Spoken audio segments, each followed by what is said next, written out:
friend, the one and only Steve Burns, everybody.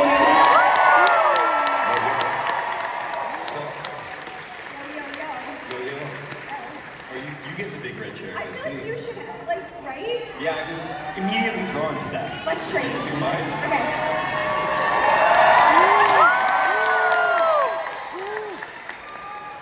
How does it feel? Appropriate. Yeah. You know, I actually have the original big red chair. They gave it to me when I left the show. And it's my laundry chair. That's like the chair that accumulates. Yeah. Well, I had it forever, right? And then I got a puppy, right? Years and years ago.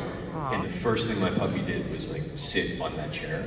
And I was like, no, that's cool. Yeah, that's actually, that tracks. That's actually appropriate. It's fitting. And he ruined it. Oh no! But it's still great, you know? But the thing about that chair is it's not real comfortable. Because it's just such a weird piece of furniture, and arms are up here, and it's super deep. And there's no way to sit in it unless you throw the leg. And then it's really nice. I feel like, Steve, we need back support. That's so important too, you know? But you look so comfortable right now. What's that? You look so comfortable. Yeah, this is correct. This is how I'm supposed to be. This is me in my appropriate state. How's the weekend been so far? It's been really good. The weather is gorgeous. I thought it was going to be cold and stuff. It's beautiful outside. Let's go outside. We'll take this. Let's take it out. All of us will go on an adventure together outside into the. Let's go. Into the freezing cold. It's not freezing cold. It's no? really nice now. Right. Well, I mean, the first time I think I spoke with you, you had actually you've gone to Antarctica, so you've done the cold thing before. I have been very cold. Yeah. Yeah, I still haven't worked on the layering and bundling up. So since you have been to so many wonderful places all around the world, I wanted to know, Steve, what would be a fictional place that you would like to visit? Oh, what a good question. You're so good at this stuff. Stop it. A fictional place to go. Oh, boy. Middle Earth.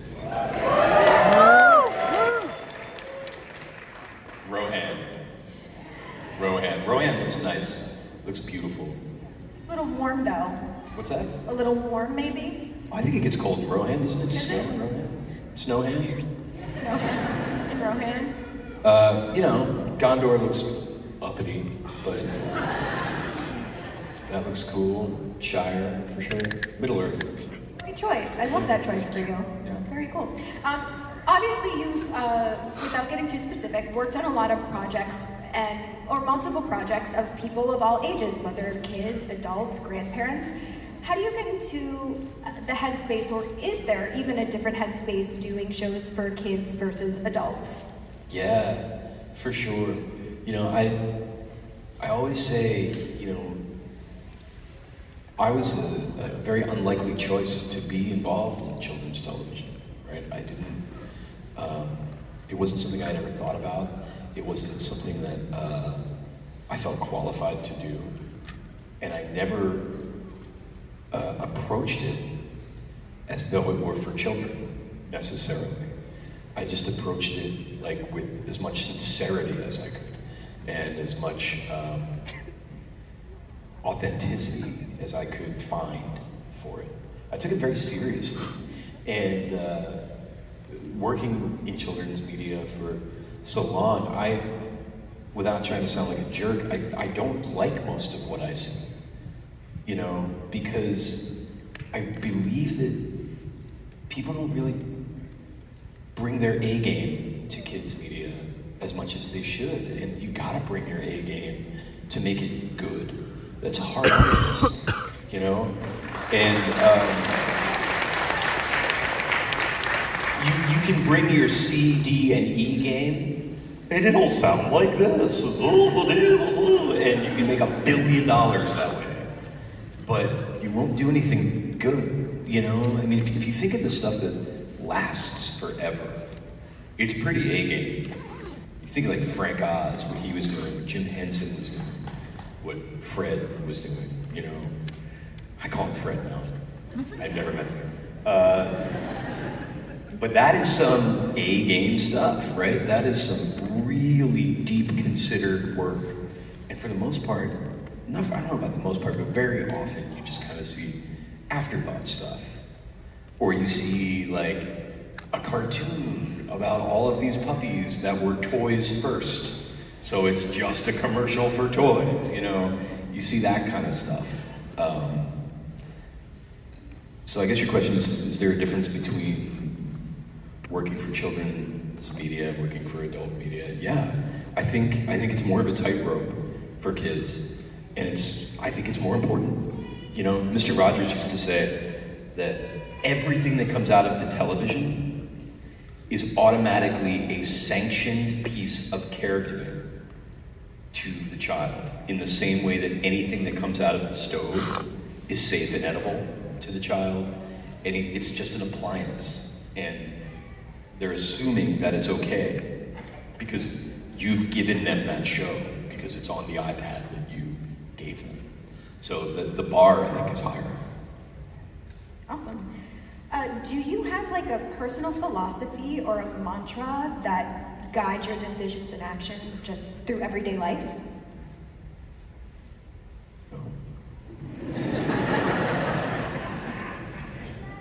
No, not like one distilled mantra or anything like that. You know, I have personal philosophies, and I try to be kind, and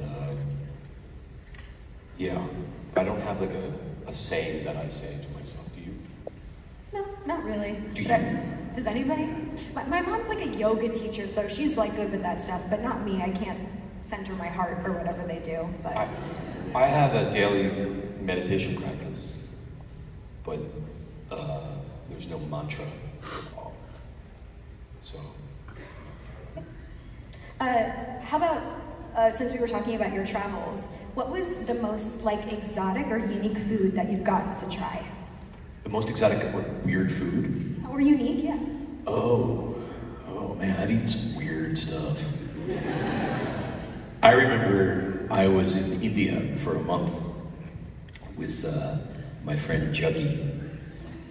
He grew up there, so he was kind of showing me India. And we were driving from New Delhi down to Mumbai, right? And we had hired a friend of his family to be our driver. And we were in the middle of nowhere in India, and we stopped to get gas. And there was some dude on the side of the road cooking peppers in a cinder block, you know? And I was looking at him and I was like, and the guy was like, I was like, yeah, man, give it to me. And I got him, and I'm about to eat him, and the driver, who had not spoken to me in 3 days, drops the pump and goes, "Not for you!" And I'm like, and I suffered. I suffered for like 2 days. I think that to this day the most delicious thing I ever ate though was in Cambodia. It was a soup. I think it was called bun bo hoi. And it was the most delicious thing I ever ate. And I tried so hard. I tried for years to find it in New York City. And I finally found like a Vietnamese place that knew what it was. And they're like, oh yeah, man, we're not allowed to use that part of the animal here. I was like, oh. Okay. So yeah, those were some weird things. I ate the fermented shark in Iceland, but that's kind of a joke, like the prank that they play on tourists. What's the prank? They're like, hey, eat this fermented shark, it's a delicacy. And it's not, it's just disgusting. Joke's on you. You ate it. I was gonna say maybe not necessarily like exotic, but I know is Minneapolis known for like Juicy Lucy's? I keep seeing that everywhere. How about a Juicy Lucy? Thumbs up? Yeah. Highly recommend. Okay. That's a good thing. You should do that if you haven't done it. I haven't yet. It's like a hamburger on steroids. Good old steroid hamburger, I love it. Before we get to questions from the crowd, I wanted to talk a little bit about, because not only are you an actor, but you're also in music as well. I want to know, like, what inspires you when it comes to like creating a song or a music? It's weird. It's almost like getting a migraine for me. Like, I'll wake up and I'll be like, there's a song in me today. It's weird. Like, I feel the impulse, you know. I know when it's cooking. But the way I write songs, I'm not just being humble, I'm not a very skilled musician, right? I don't read music. I'm not like a very skilled musician. But what I like to do is produce music. So I will very often just open Pro Tools and do 4 bars and just refine it and crudely smash it, button smash it, you know, and just kind of work a vibe, just like a little 4-bar vibe, a place where the melody goes minor to major or something that inspires me and keeps me interested, and I'll build out from there. There's always like a kernel that inspires me, and I'll build out from that. When's the first time you ever had a guitar in your hands? I saw the movie Back to the Future when I was, I was like completely the demographic for that movie. And I was like, oh, well, that's cool. Clearly, I must become Marty McFly. I'm gonna need a skateboard, a puffer vest, jean jacket, got it all. And I made my dad cut out a red guitar out of a piece of plywood so that I could pretend I was Marty McFly. And I would just walk around with it, you know? And then my mom was like, we need to get Steve a guitar. So she got me this guitar that I thought was really stuffy looking. It was like an electric acoustic. To me, it just didn't look rock and roll. So I didn't really play it. It lived in the closet, and I would play this acoustic guitar that I was learning on. And then when I was 25, I was like, I wonder what happened to that crappy old guitar that Mom got me. It was a Gibson ES-110 that she got randomly at a garage sale for like $50. It's a really, really nice guitar. And I opened it up, I was like, what? And that's my main guitar. The Flaming Lips have recorded that guitar.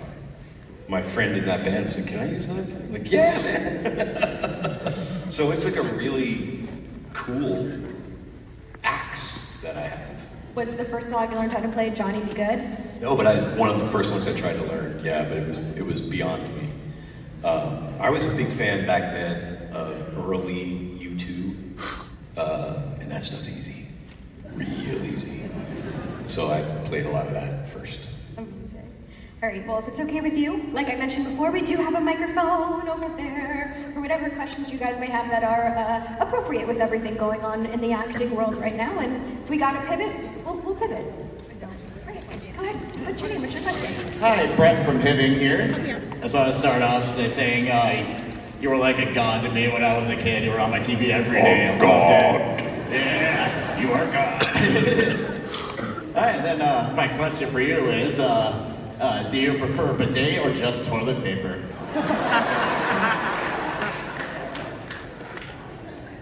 First of all, that's a very personal question. I like a bidet. You know? I love the applause. The applause for the bidet. Let's hear it, yeah. Bidet, yes. Great question. Great question. Unique. Okay. Hard-hitting question. Yeah. Hi, what's your name? Charlie. Hi, Charlie. What's your dog's name? It better be blue. Nope. My dog passed 3 years ago. I know. I'm still upset. His name was Burgess Meredith. Because Rocky is my all-time favorite film. And I just love that actor. And I loved Mickey from Rocky. So we just called him Mickey. But his name was Burgess Meredith. Name for a dog. I love that. Good. I'm Steve. I'm Brooke. Hi. My heart is racing. So I saw you in concert in Minneapolis about 20 years ago. No, you didn't. Yeah, I have the Where did CD right here. Where did I play? At the Uptown?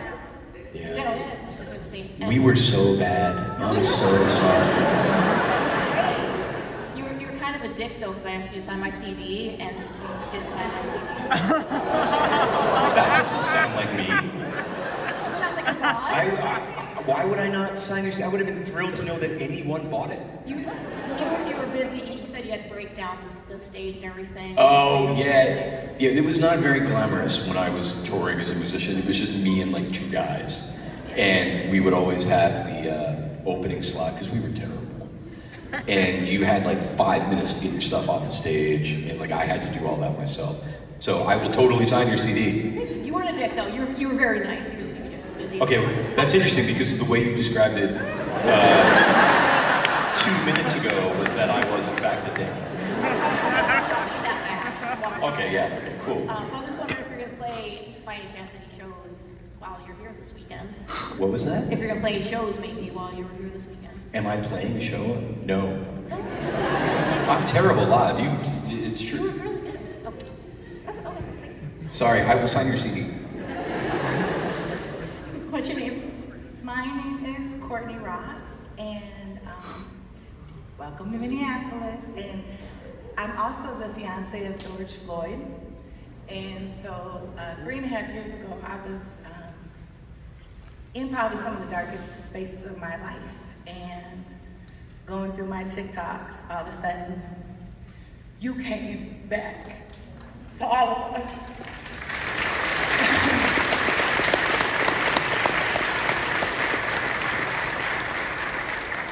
And I will never forget how fulfilled my soul felt when you just looked at us again and asked how we're doing. Because we weren't doing so well. It wasn't just me, it was all of us, especially in Minneapolis. So I'm curious, like, where did that come from? Because your heart just poured out to us. Like, did you just decide one day, or where did it come from, Steve? Well, how are you doing? I'm healing. Yeah, I'm you look healing. good. You look like you're in a I'm healing. And I'm really healing.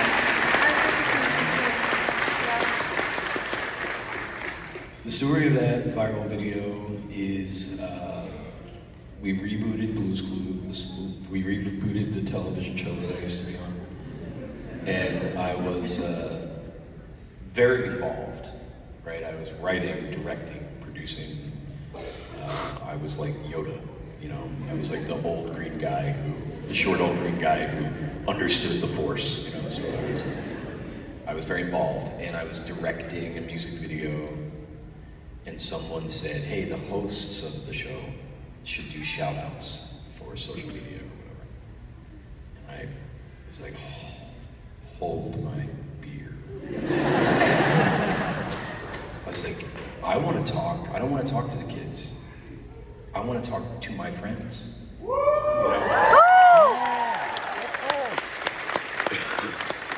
Like, the kids don't know who I am, you know, but I want to talk. I want to continue the conversation that we started 20 years ago, you know, 25 years ago. I wanted to, and do it the same way. Just scale it up, you know, do it with respect, sincerity, immediacy. And I needed that message as much as anybody else did in that time. And for me, that show, that connection with the camera, as goofy as it was personal and emotional for me, always, when I did that show.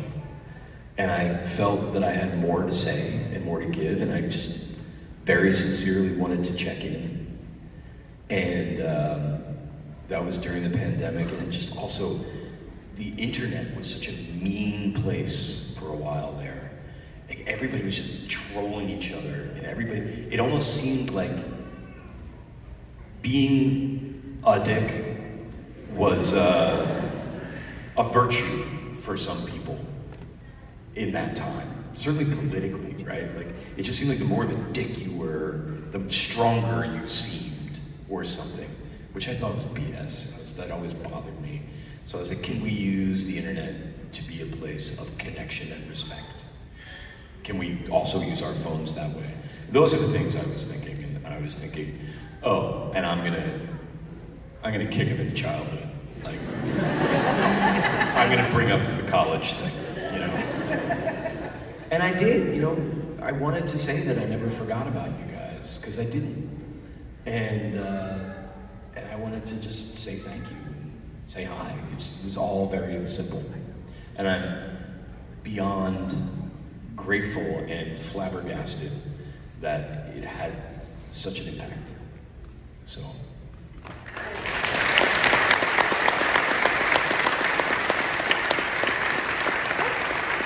Hi, Steve. Hey, Steve. So my question was actually kind of gonna be the same type of thing. After sort of dropping out of the public eye about 20 years ago, that was going to be kind of my question. What made you kind of decide to come back? You kind of answered that already. So I just wanted to say in response to that, thank you again, because 2 years ago when I saw that viral TikTok, it really brought tears to my eyes because of how much you meant to me in my childhood, and I really needed that in that time. And so that's kind of just going off of the question before. So yeah, so I guess I don't really have a question anymore other than saying thank you. What is your name? My name is Max. I actually met you yesterday. Yeah. You're welcome. Thank you so much, Steve. What's your name? Hi, Steve. My name is Lisa, and I'm a mom of 5. So I'm kind of coming at this from a different perspective. I just want to say thank you for all the things that, you know, all of your shows. You came into my living room for over 12 years, because even though you were gone, the videos, the CDs and the DVDs and all that stuff kept coming. And it was great because it was quality programming, and I thank you for that. I think I have to tell you that one of my favorite shows was the one where you talked about changing your scary dreams into happy dreams. And as a mother of 5, that at any given time during the night, I could hear feet running down the hallway because somebody had a nightmare. Showing them that show was very helpful for my kids. So I just want to say, that's one of the best ones that I can remember. I forgot about that. That's a good one. My question for you is, as you have to climb into your character, did you have the opportunity to present ideas for your show? Yeah. You know, we can talk about that kind of stuff, right? If you're comfortable, I mean, technically, I don't. We can talk process and stuff. Process, yes. Yeah. Yes, of course. You know, that show was sort of like a game show. Which one is the triangle? Do you know? Good job, you know. And I added a whole lot of perspective to the character. I think any actor does, right? And as is often the case, the quirks and the things and the details and the things that I added became conventions of the show. You know, for example, I remember I was just talking to Angela last week. She created the show. She said, do you remember when you sat down in the chair and was like, I think this guy would sing when the mail arrives? You know? So stuff like that. And I think that to keep it less about any particular show, I think that that's a very common thing. You know, when you inhabit a character, you know, the things that become hooks for you, conventions for you, often become conventions of the show. So that happened there too. So I just want to also say that when Mr. Rogers died, I cried, and I also cried when you left. Oh. Thank you for everything you did. Thank you, Lisa. You're welcome. What's your name? Hi, my name is Alex. Hi, Steve. Hi. So growing up, all of us like late 20, early 30-year-olds were like your target audience for that show. Yeah. And we all probably had stories related to that show growing up. My story, my mom would tell every potential partner coming over, anyone she could, is that I bawled my eyes out when you left that show. So my question is, what stories have you heard about people's reaction to that show that are your favorite ones? Oh, whoa. I mean, the one that made me cry today, and the one that just always just astounds me is, oh, I was nonverbal until your show. Or, the stories people tell me that just validate all of the work we did. It was an effective thing. It was an effective educational thing that we were a part of. And I'm ferociously proud of that. And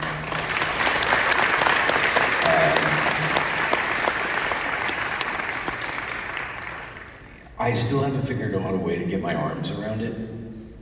I wish I could hold it, but the notion that that show is in the conversation with other evergreen shows, Sesame. You know, there aren't many shows that have lasted that long and that have had this effect. And I think I avoid thinking about that, you know, because it seems so big. But the little moments where I get a whiff of it, a flavor of the impact of the show and the fact that it was so important to you, that's wonderful. That's a gift that I cherish. So, thank you. I'm sorry to make you cry when I went to college. That's fine. I will say that there's only like one person in my life that's made me cry multiple times, and it was you as a kid, and then me as like a 28-year-old going through a breakup and anxiety and COVID, and all of a sudden you're on my phone. Yeah. Like, that sucked. Yeah. Gotcha. Yeah. Thank you very much.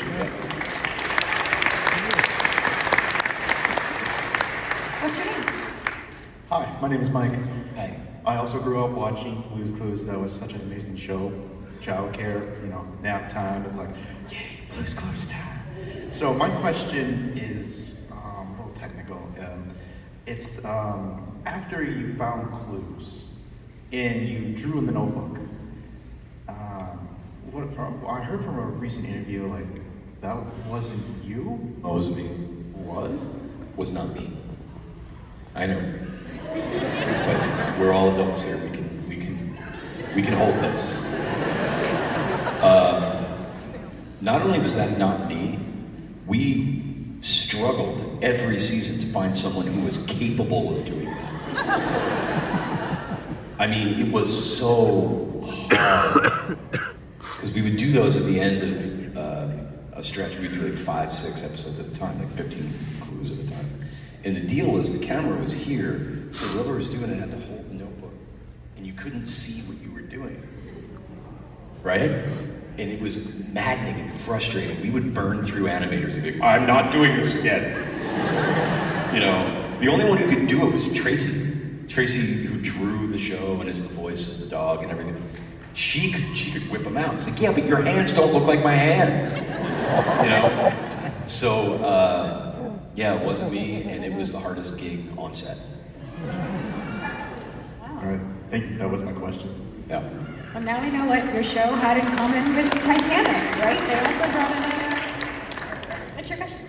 Hi, my name's Josie. I'm from Big Lake, and my question has to do with Blue and Magenta. When we found out that Magenta was the guy and Blue was the girl in the relationship, did you know that before they released it, or were you as shocked as we were? They're both girls. What? I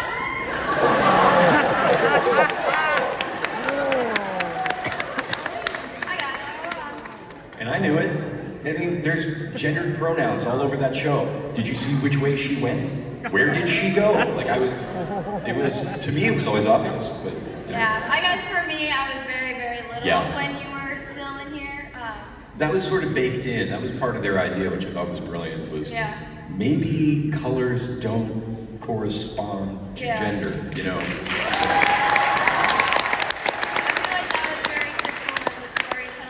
Much of an effect that you had with everyone, especially with nowadays, with gender roles being actually like looked at differently, and how Blue's Clues kind of like started it in a way with people in my generation. I thought it was amazing. Yeah, I'll share that with Angela and Tracy. They would love to hear that. So. And you were just so great.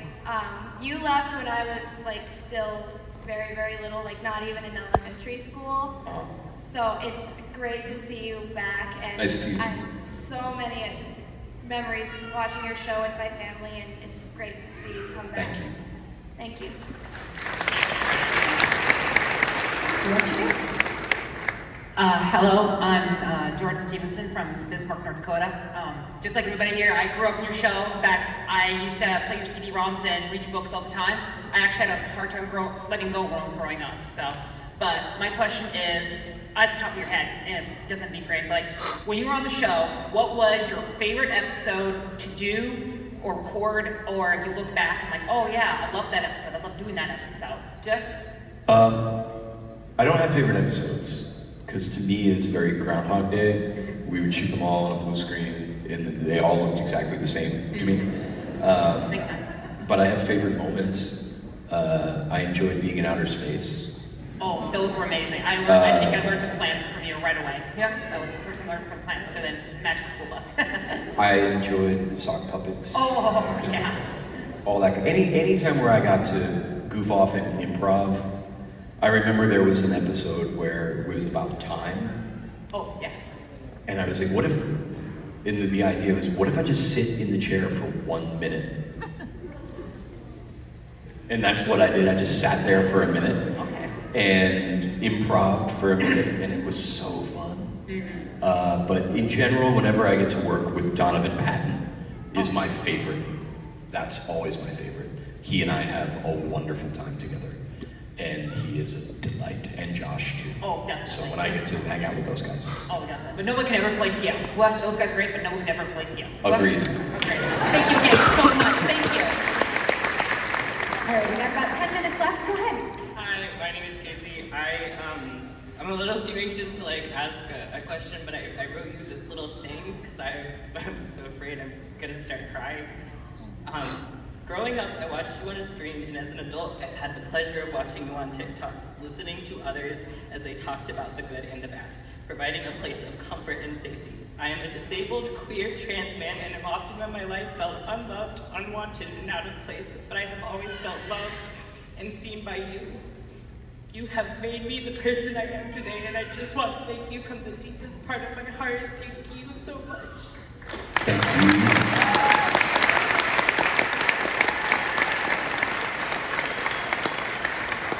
And you made you the person you are.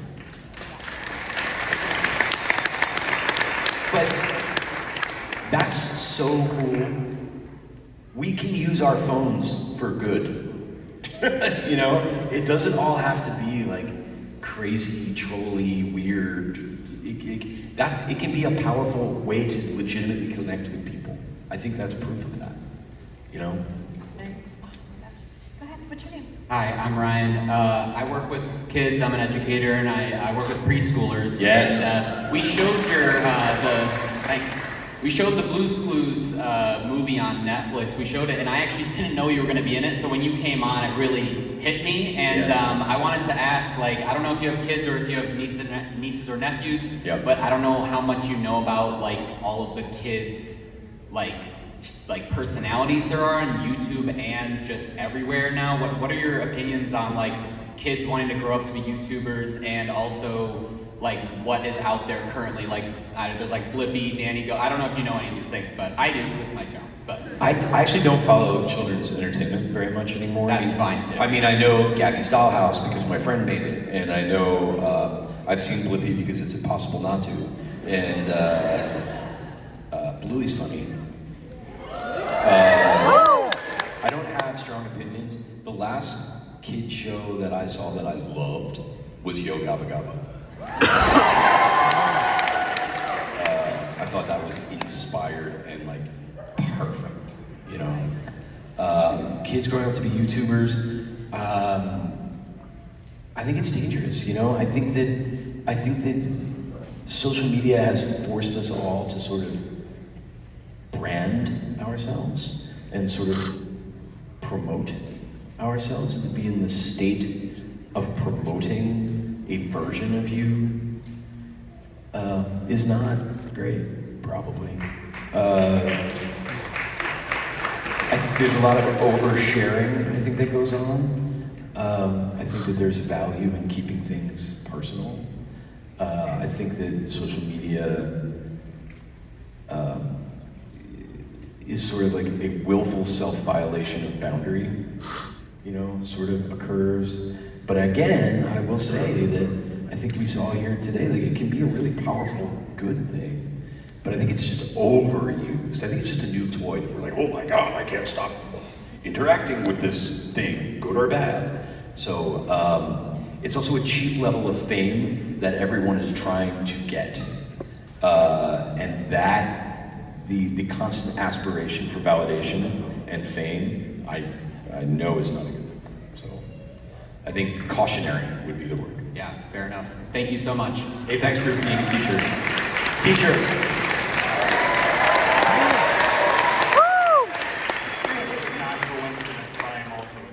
Teacher. I teach social studies. So. Oh, cool. Wow, what a weird time to be like a social studies teacher. My name is Aaron, and I wrote this down so that I make sure they get everything that I need to put into this question. Being an educator now myself, thank you for doing your part in educating me to be the person I am to educate this generation, and inspire me to be that, to bring that Steve energy to my classroom every day. Your energy, I bring that every day to that classroom. Let's see it. Give us some Steve energy, man. I do that for the kids. I do voice impressions. I do all of that for them. They love it. So thank you for inspiring me to do that. Thank you. But my question for you is, you talked about the youth shows today needing to bring their A game, right? Yeah. And to me, you brought that A game for sure. Also to me, I always like to think that you are our Mr. Rogers of the early 2000s. I like to compare it that way. Have you ever thought of that mindset that you're in ways to many of this adult generation's role model? Tell me your name again. Aaron Miller. Aaron, thank you for all of that. And I want you to know that I feel the compliment that is. I recognize and understand it, and I get it. But I take every opportunity to push back on the Fred Rogers comparison. He was singular on this earth. I think what he was doing transcended children's television, certainly. I think he was actually important in ways that are well beyond children's television. I think he should be on our money. I think he was an avatar of the Buddha or something. For him, children's television was his ministry, and that's real. He was coming from a deeply spiritual place with that show. I was just an actor who fell into a weird thing. You know, there's really no comparison. I see the parallels that you see in the nature of the role, but there's also a moral expectation when being compared to Fred Rogers that I'm not even interested in living up to. You know, I have so much respect for what he did that I just can't. I reject it. And I also thank you. Thank you. All right, since we only have a couple minutes left, let's I hate to say it like this, but let's rapid fire through these final three, just so we can. What's your name? Hi, my name is Katie. Thank you for coming to Minneapolis. Hope you're enjoying it here. I am. Lovely place, glad to hear it. But another thing that I'm curious about is, so for me, my personal story is I grew up with Blue's Clues, both you and Donovan, born in 2001, so I was lucky enough to see both of you on the TV. But a big thing for me is when I was watching the show, I noticed like some of the things that I personally do myself, like sharing and caring about everyone around me and that kind of thing. I'm a local volunteer in transportation advocacy. I love to share my interests with the people around me. And, you know, I do my best to be a good person. Do you think that a show like Blue's Clues that shows children doing these, or that children seeing, I guess, sort of generosity on TV, like seeing everybody just treat each other so well, do you think that that's very important for children to see? I do, of course I do, and I think that, I do think that, and I think that children's media is one great way to expose children to all those wonderful qualities. Another way to do it is to be the kind of person that you clearly are. And you're doing it too. So, yeah, I think the more kindness and generosity, as you put it, that children see, the better, of course. Well, thank you so much. What's your name? Hi, my name is Antonia. It was really... I just met you. Yes. Hi, how's it? It was really wonderful to meet you. The show just meant so much to me as a kid. I had so much of the toys and merchandise, and seeing you in real life is just surreal, so it's really great. It was really great to meet you. So my question is, since I know you've come back to do the new version of the show, kind of how has your approach when you originally did it kind of changed, like with how you work on the show now, if you can talk about it? Basically it hasn't, except that now that I'm behind the scenes and writing and doing everything, I just goof off more, you know. Like, I don't have any responsibilities. Josh has to do all the heavy lifting. I'll just be like, and then Steve shows up and eats a cookie. And I do my best to write Donovan into any episode that I'm in so that I can play with him. Yeah, all three of you are great. Thank you. Thank you. All right, the final question. What's your name? Cody. Hi. Hey, Steve. First off, I just want to say that my grandmother, who passed on last year, will be very happy that I got to see you. She would, when I was a little kid, she would always remind me and tell me when you and Blue's Clues would be on. And so I would, my question is, when you when you decided to pursue music after your tenure with Blue's Clues, what were your favorite songs in Blue's Clues that were your favorite or always stuck with you, and why did it always There's stuck so with you? many, man. The guys who wrote all the music were Mailbox and Mr. Song, right? Those were our musicians. And they wrote some great songs. One of the best ones was a Joe song that I didn't get to sing. It was about colors. It's a great song. Chartreuse. There was a couple of really good ones. There was a song about rain that I thought was really beautiful. But the Planet song is... Yeah! Nice job, guys. But they would write some really touching songs.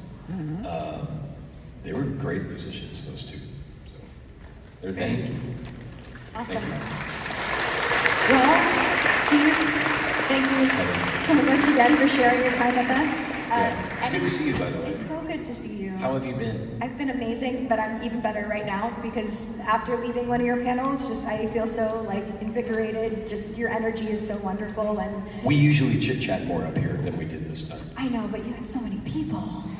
We all want to talk to you, but thank you so much again, Steve. This has been such an honor. Thanks, one more time.